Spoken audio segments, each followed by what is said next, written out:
Welcome to the Rarity Found Podcast, the second one of our series that we're going to be doing. I've got our guest, Beale, who's a very good friend of mine, very good friend of my dad's as well. He's been through a lot. I just want to talk about his mental health, about his story, just about everything really. So welcome, Phil. Good to be here, mate. Good to see you. Yeah, so really good to see you. I just wanted to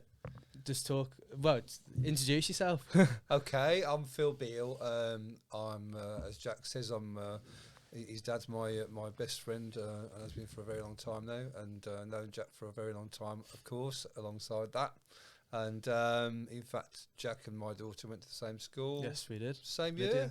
No, she's a year above me. you. Yeah. Yeah. But I'm a podcaster here at Liverpool Online, which is where we are today. Big up Liverpool Online. That's right. And I'm really keen on hearing more about the Rarity Found brand that Jack's got going on. So Yeah, that's definitely. So yeah, I do a music podcast called Mid Morning Music on a weekly basis here at Liverpool Online. For everybody who doesn't know Phil, he's a very good musician, very good guitarist. Thank you. I've heard a lot, especially when I'm trying to get to sleep. And, and you and Dad are playing the guitars downstairs with the amp on full. Yeah. Guilty. Yeah. So tell us about your story in the sense of what you've been through for the past 12 months. Okay, yeah. If you'll feel free to open up if you. Yeah, it actually started a long time ago. Actually, it started my mental health journey, which has come to sort of a peak, I suppose, if you like, in the last 12 months or so. But it started about 20 years ago. My family background was a broken family, and my dad left when we were about 14. I was about 14, I think. How did you feel about when your dad left? I went off the rails a bit, you know. He did actually come back after a couple. Well, I'll tell you the story as it happens, but because it's kind of relevant to that. I worshipped my dad, you know, and did he, you know, always did for all of his life, because he always supported me in a massive way, you know. And he was a he was a big character. It was just like your dad. Your dad and my dad would have gone on like a house on fire.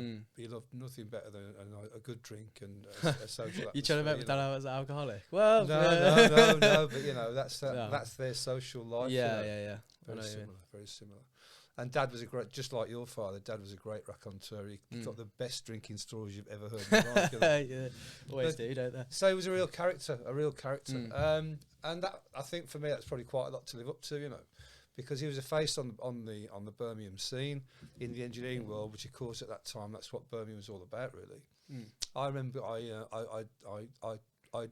ended my apprenticeship early because I was so frustrated with the way it was being conducted, and I went for an interview, doing what I was doing on a daily basis in the factory in engineering sense.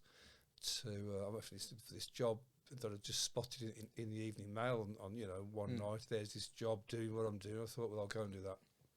Go and get that job if I can. So I went for the interview, and I walked in. Never met these blokes in my life. You know, two fellas there, two directors of this company, small sort of workshop. And the first thing they said was, "Do you know Len Beale?" that sort of, you know, that sort of situation, which never bothered me. But I think I probably found it quite hard to live up to. Yeah. But anyway, that's all background, I suppose.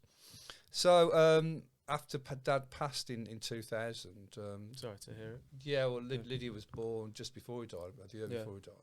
Did he ever meet Lydia? Yeah, but only as a baby, obviously. That's right, yeah. But we used to go and have Sunday lunch with my mum, you know, or she'd come over to us, whatever. And we went over this one Sunday afternoon anyway. Lydia was a toddler.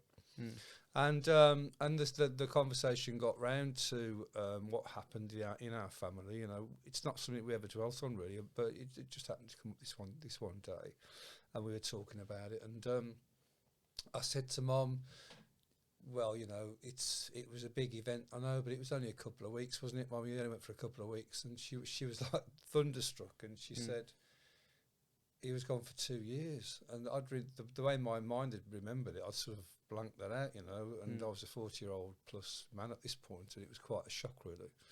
So that was kind of the beginning of my what's the word I'm looking for? I guess it was the beginning of the journey, really. But that's 20 years ago, as I say. Yeah. So I've been in and out of relationships all my life. Yeah, I was just about to ask you about your relationships, what you went through, because obviously in the first podcast we did talk about the relationships and how I feel that the men get more hurt by the relationship than the woman. Right. Okay. So, well, did you like, because obviously when everything splits up, did you hit a brick wall? Yeah, it was a very serious. Yeah, that was very serious. When Lydia's mum and I broke up, that was a major trauma in my life, without a doubt. But I'd never had a chance to go and get anything done about it. You just battle on, don't you? Really, but but then you start going into the world of anxiety, really, and that's not a very good place. No, and I didn't really know what was happening with me, to be honest with you. But I'd go into these phases where for weeks on end I'd be doing very strange things, and I was conscious I was doing them, but didn't know how to stop doing them. Sort of talking to myself and all sorts of stuff. Did you ever talk to somebody about it? No, because I think at that time, it's not that long ago really, but I think still at that time I was working, for example, on contracts, short-term contracts, and I thought if I said to anybody, look, I need to take some time out here, or I need to go and see a counsellor this afternoon, I need this afternoon off, or I think they'd have just terminated my contract, to be honest with you, because it would have been a sign of great weakness, probably. Do you think that's the difference between then and now? I think it's a big difference, but I'm really not talking about that long ago, I'm talking about less than 10 years ago, for sure. How things change, it's massively, crazy, and obviously massively for the better, yeah. So about 12 months ago, my present relationship, which I value very highly, had started to go wrong, and I always, or I've got into the cycle of blaming myself at these times, so I thought I need to do something about this. And so I did get in touch with, as you know, Julie, my partner, is a counsellor herself, but you can't cancel your loved ones. No. So she guided me in terms of finding somebody I could speak to. Oh, good. And so I took counselling for the first time in my life about 12 months ago, and it was revelatory. Did you feel like that was like your way of getting out of that anxiety mindset, kind of by talking to somebody? Yeah, definitely. It gave me some reasons. That's what it is. That's what it did. And some people, these counsellors work in various different ways. Julie, for example, she speaks to people on the phone for 10 minutes or 15 minutes, like when as the first contact, and kind of tries to assess from what they tell her whether or not she might be able to help them. And if she's obviously honest and says, oh, "Look, I don't think I can. I don't work in that field, or I can refer you on to somebody who's better at that than I am." That's how Julie works. This guy that I actually contacted from the counselling directory, he gave a free full 1 hour session as his assessment sort of thing, Yeah. So I went along and I found out where. Well, I was going to say found out where I've been going wrong. I found out the reasons for my behaviours within that first hour, remarkably. I did go back, and there's more to do. There's always more to do. But he found out from just questioning me closely why I behaved in the negative ways that all my life, why I've been behaving in certain negative ways, and what the root cause of that was. So you can find a lot out of a person just by talking to them. Yeah, that's definitely right. That's right. Yeah. Like you see, I saw a thing the other day. It was like you can look into it if two people just stand next to each other and just look into their eyes, you can tell. Well, without even saying a word, you can tell.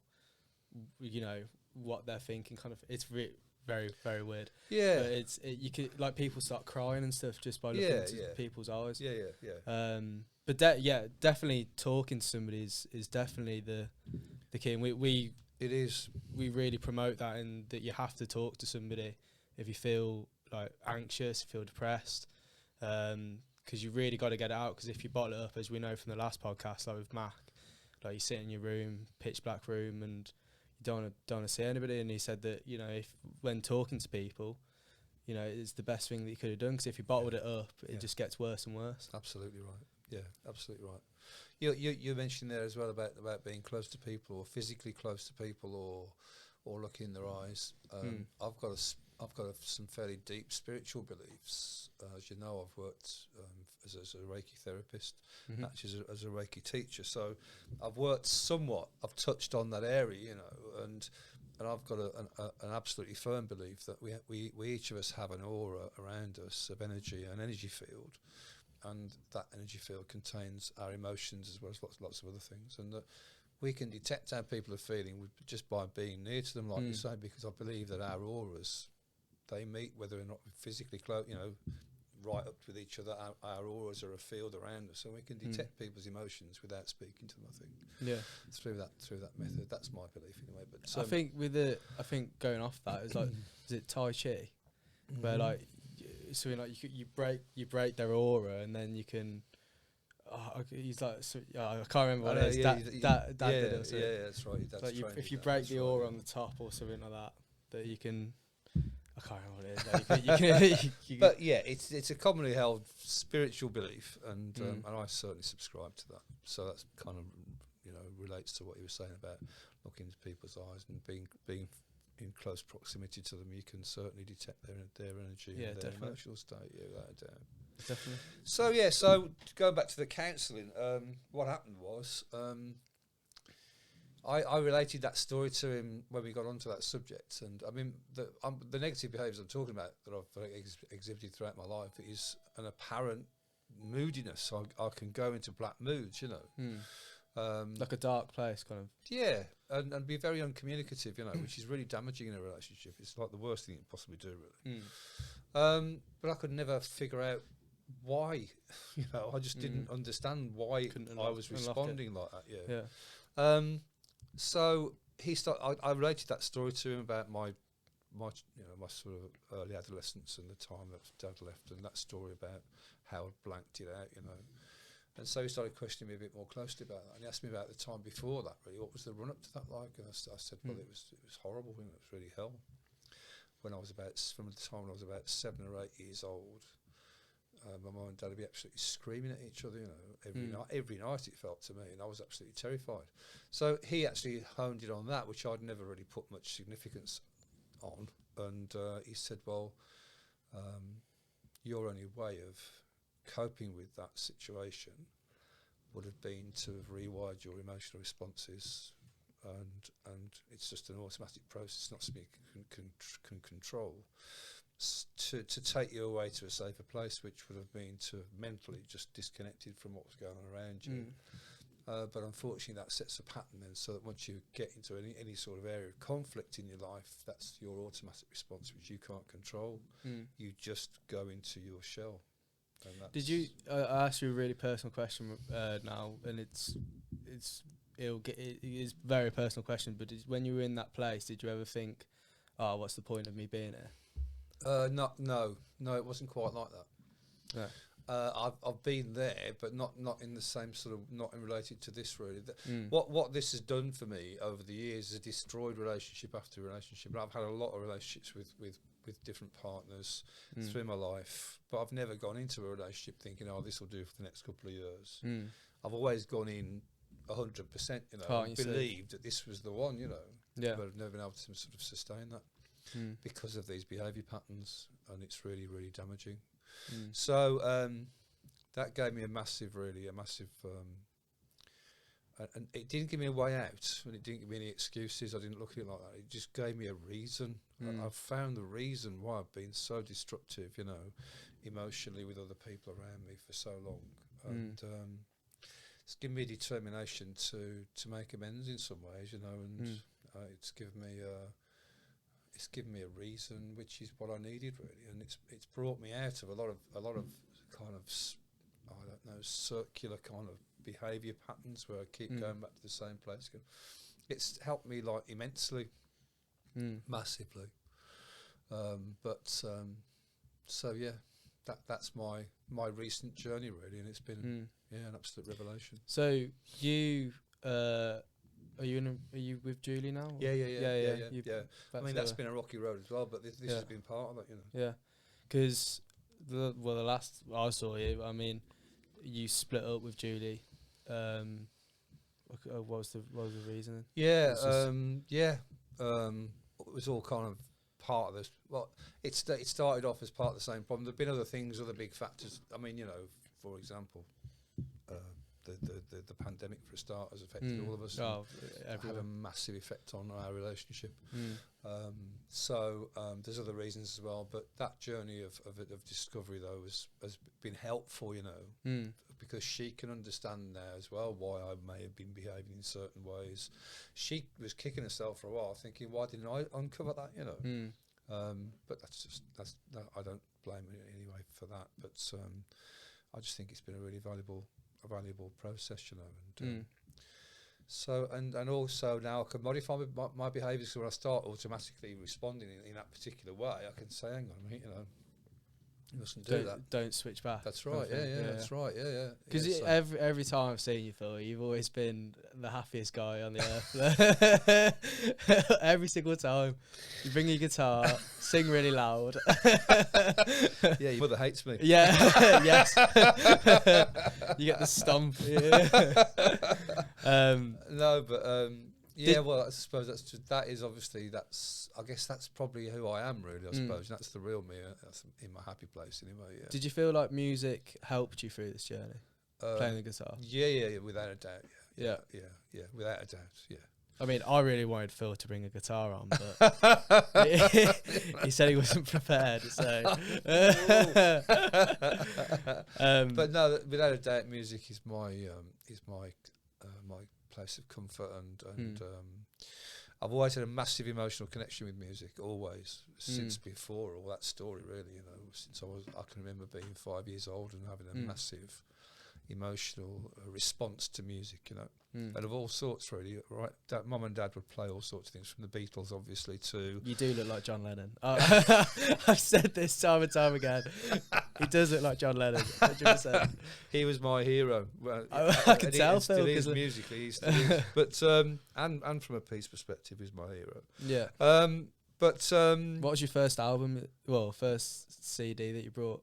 It wasn't a CD. Oh, was it? The first album I ever bought was Sticky Fingers by the Rolling Stones. That's a brilliant album. It is an absolute. It's got brown sugar on it for a start, so it's an absolutely brilliant album. Yeah. It is, yeah. And I think I was about 12. I think it came out in '71. I think so. Yeah, about that, 11 or 12. Yeah. So that was my first foray into music. But I've got an older sister. Yeah, who's nearly 4 years older than me. So she was the cool one. She was the '60s Dolly Bird, and she was the one buying singles and albums by people like Deep Purple and really cool stuff. Fleetwood Mac, the original band, and all that sort of thing. And and the Stones as well. She really influenced my taste in music. I'm old enough to have been to see the Beatles' first film at the cinema. Wow. It's a bit of a shocker. That was a formative experience for me, though. Yeah. That was like an audience full of prepubescent girls screaming at the screen, 60s was the big hairdos and the well, 60s for me it was more about the hippie kind of thing, really, I think, Yeah, I think the Beatles. You ever seen Austin Powers? Yes. It's at the 60s. Yes. This is boy who shagged me. Yes. Yeah, baby, yeah. Yeah, that's about it, yeah. It's a very good parody, that is, of the 60s, without a doubt. Yeah. Did you ever like Pink Floyd? Yeah. I still do. Yeah. Pink Floyd, apparently, right, if you've smoked a few spliffs, apparently it's meant to be the best album that you've ever heard. Apparently, well, the truth is, too many times, I wasn't in that world at that when I first heard Dark Side of the Moon. Again, I was about 15 when that came out, so I hadn't really come across that sort of thing yet. My friends weren't really into that stuff, into dope or whatever. Have you ever tried it? Oh God, yeah. Just obviously, but at that time, I didn't need it. I don't think, because it was just the most. It was the most remarkable emotional journey, that album, I'd ever had, really, I think. Yeah. And you had to listen to it on headphones because it was so brilliantly engineered. You're talking about Dark Side of the Moon there. It's so brilliantly engineered, and things were going from one side of your head to the other, and there was all these amazing effects as well as the absolutely incredible music. Were they the first ones to do that? No. But Led Zeppelin. Yeah. The stereo came out really in about the late 60s, really, and they say Dark Side of the Moon came out in 73. So, the engineering had gone a long way down the line. We were all used to stereo effects, which is good, but they made something much greater of it. They really did. They made. To hear somebody walking from one side of your head to the other through the headphones. Yeah, it's crazy. At the time when you'd never heard anything like it before, it's like a real, an amazing experience, really. So I didn't need drugs to be freaked completely out by this amazing piece of work. Yeah. Okay. I'm sure drugs would have made it only better. I'm sure. So. I was listening to a podcast on the way up. Stephen Bartlett, Dario CEO, very good podcast. He said to this person, you know a lot from somebody from asking this question. If you're having one meal with somebody, you got 4 people to invite, dead or alive. Oh, okay. Wow, okay. Who would I invite to? Dad can't be one of them. Well, you don't have to. No, my dad would have to be one of them. Yeah, definitely. So that'd leave me 3, wouldn't it? Yeah. I think Jimi Hendrix would be one of them. Oh, yeah. That's 2. Why Jimi Hendrix? Because I loved his approach to life. Really, I loved his approach to life and his work, and he's just he had I think he had a universe for a brain. Really, I think he was a special person, a special messenger. So the other 2 would probably be Bob Marley and Muhammad Ali. I think probably Muhammad Ali. Wow. Why Bob Marley and again? Ali? I think they're prophets. I genuinely think that if it had been 2,000 years earlier, they would have been seen definitely as prophets. I mean, Ali's story is just incredible. How he didn't want to go to the army, then he stayed in prison. I find that amazing. That's right. He gave it all up because he didn't believe in it, and that was a very brave man, especially a black man. At that time in American history. And those are the reasons I admire bravery above all else, I think, probably. And Ali used to fight for peace. His message was one of love and peace, and he fought to try to achieve that. Same for Bob Marley. Yeah, Bob Marley's he's brilliant, isn't he? I loved it. Even though, surprisingly, the only place you can smoke weed in Jamaica is Bob Marley's garden. Is that right? Yeah, I didn't know that. That's incredible. You'd think, would you? Yeah. It's crazy. I love his music. I love his message. Again, one love. That's the message we should all subscribe to. Yeah. So tell us stories about, because I think Phil's definitely got some stories in the locker. Give us the stories about. So what's the craziest story you've got? If somebody put you on the spot. Craziest story. I mean, it's like absurd. Well, no. I think one of the most amazing stories of my life involves your dad, because it was when it was my 60th birthday year. Yeah. And in 2018, and your dad, bless him, wanted to take me to Beale Street in Memphis. Obviously, it's my surname.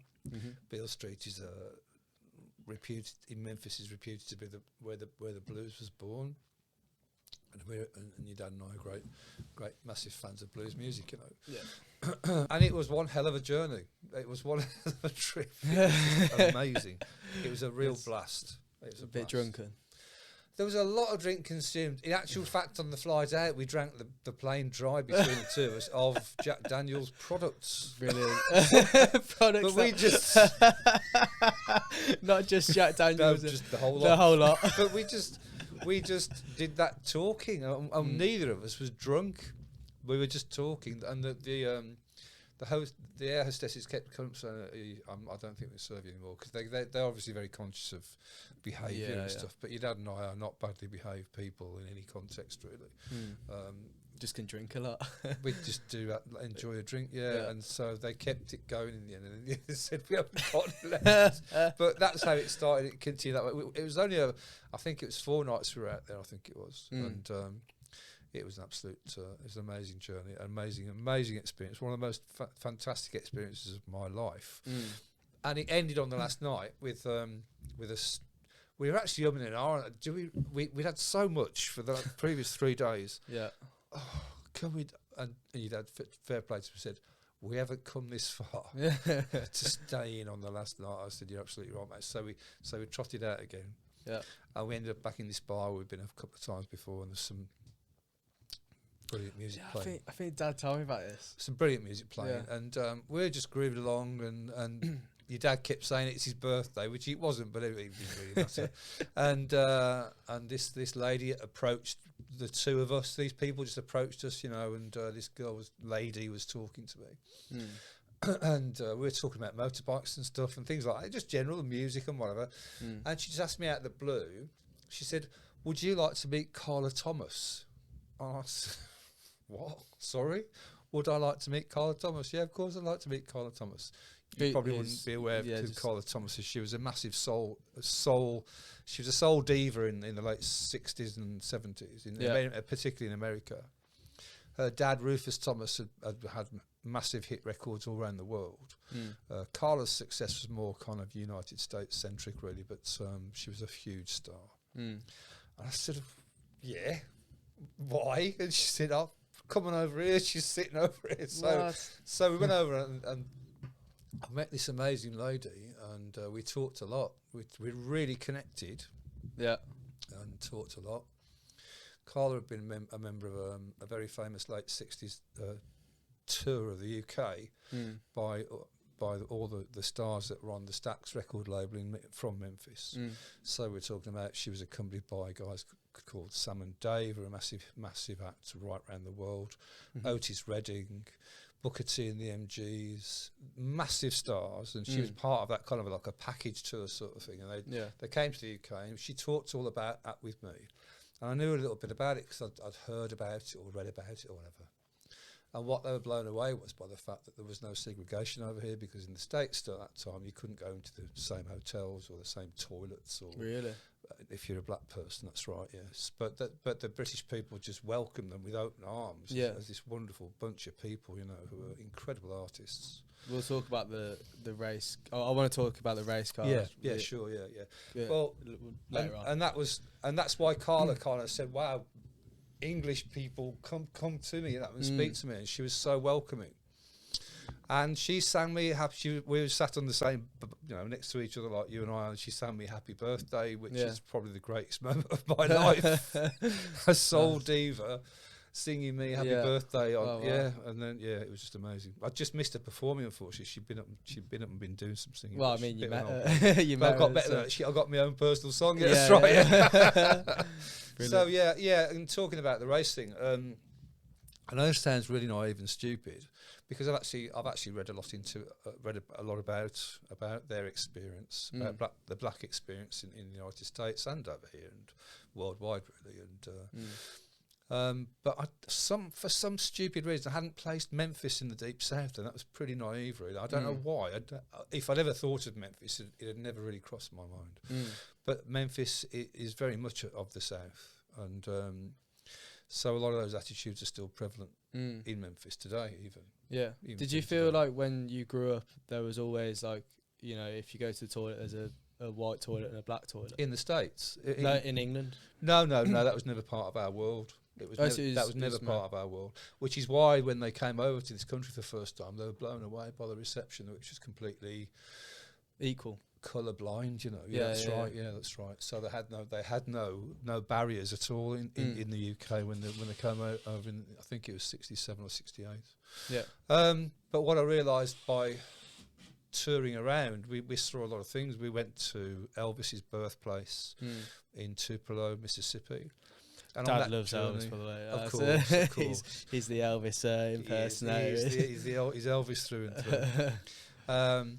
But we took a tour to get to Tupelo, and we went through a place called Oxford. I knew Oxford, Mississippi from Bob Dylan's music. And there's a very, very hard-hitting anti-racism song called Oxford Town that Bob Dylan wrote and recorded. So I was really weirded out by this. I was going through these very, very significant places, where terrible things have happened, and not that, in fairly recent times, really.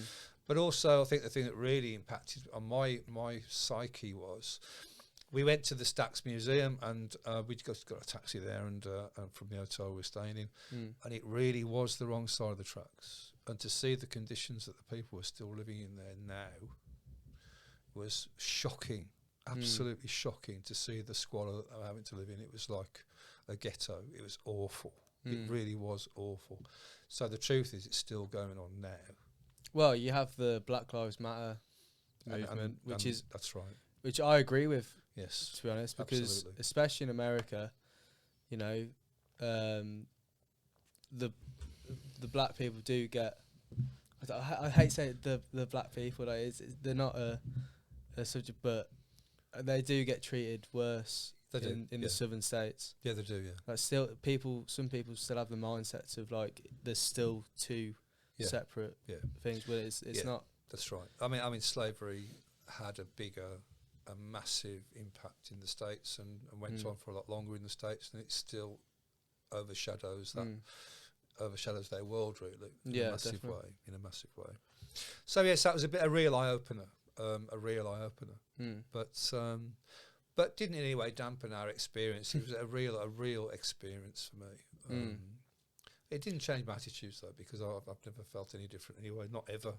I first started mixing and socialising with people of different colours when I was a teenager, and I grew up in a very privileged part of the world, but then we moved into the city centre in Birmingham and had a very diverse experience right from the kick-off, really, and I've never looked upon anybody any differently to me than for any reason, whatever. No. And my dad actually was a good example of that. He was never prejudicial to anybody, whether it was their sexuality or the colour of the skin or whatever. He accepted everybody as just people, and he taught me that lesson very early. Yeah, I just feel like everybody's equal. That's it's right. I don't see, because when I'm growing up, I mean, I was surrounded by, as you said, all different. Of course, everybody's different. Absolutely, yeah. Everybody's got their own personal thing. Yeah, and that's another thing that I wanted to touch on really, just quickly.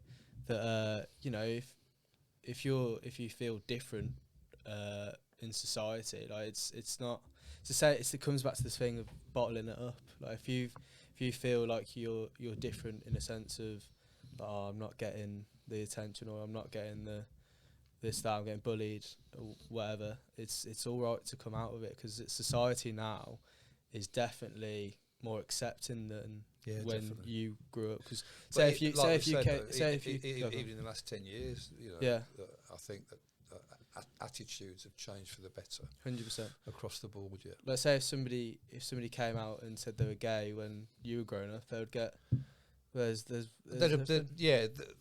From a large proportion of the population, they'd have been vilified for that. Yeah.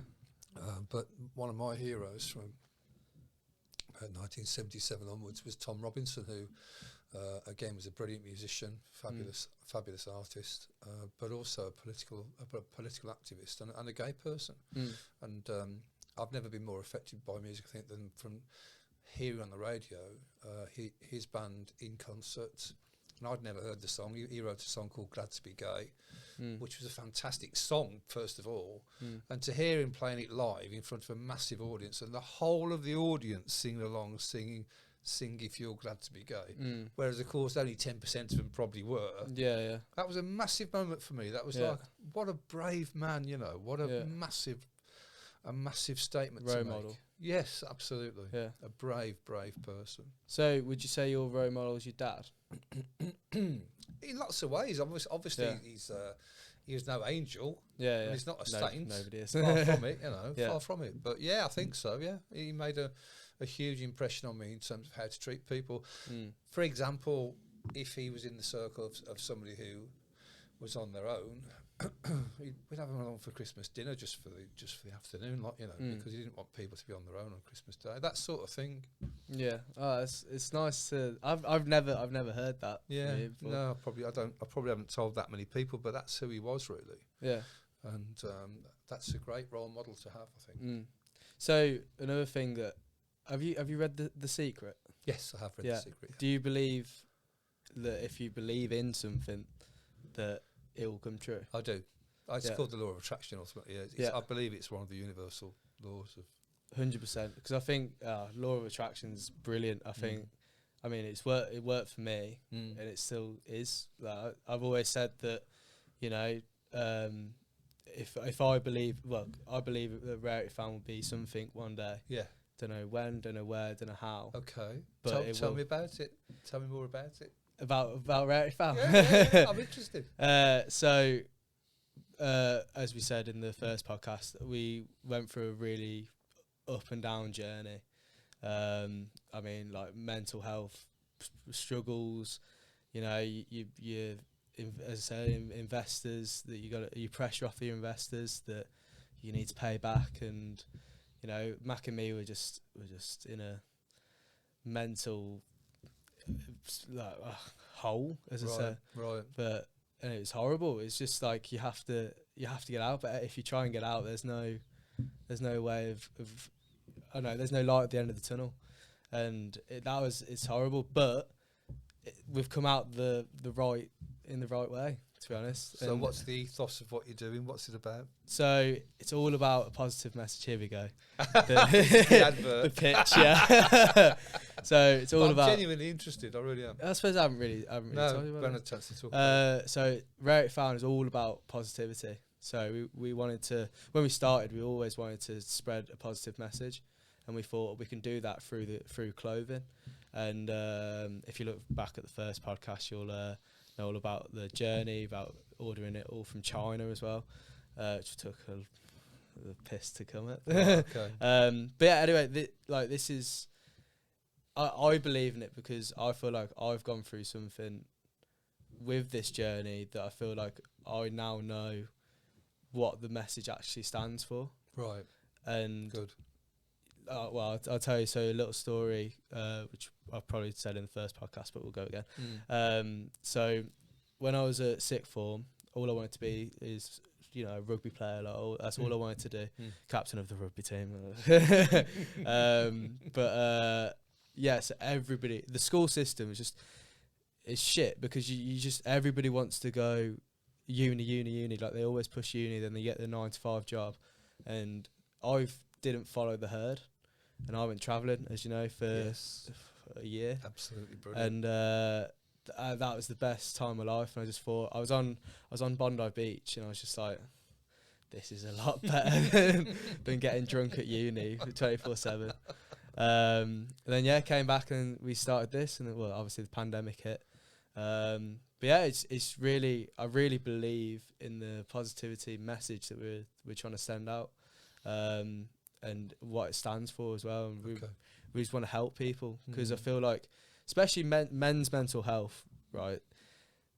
We were saying like with relationships, the whole, in your life as well, in my life, everybody has that down, like getting a hole, and there's people to help now.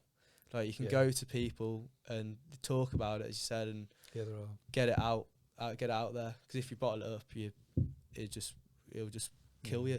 It will. And men's suicide is skyrocket. Yeah, stress is a killer. Yeah, big time. You know, like I can't remember the statistic, but like you see people like jumping off of bridges and stuff, and like people saving them. And it's just I don't know. I feel like I want to help, and I think this is my way of helping people. Brilliant. And yeah, that's the message. And you got to help yourself. Until you help yourself, you can't help anybody else. You got to, you know, and it's about self-discovery, isn't it? And yeah, exactly. That's why we're here. Ultimately, my belief, anyway. My belief is that we're here to learn, and that's the fundament. That's just the fundamentals of what I believe in. We're here for a reason, not just to live, hopefully 70 odd years and then return to the earth. We're here to improve ourselves. Yeah, definitely. And to come round again the next time as well, and learn the lessons of the last lifetime. That's what my belief in.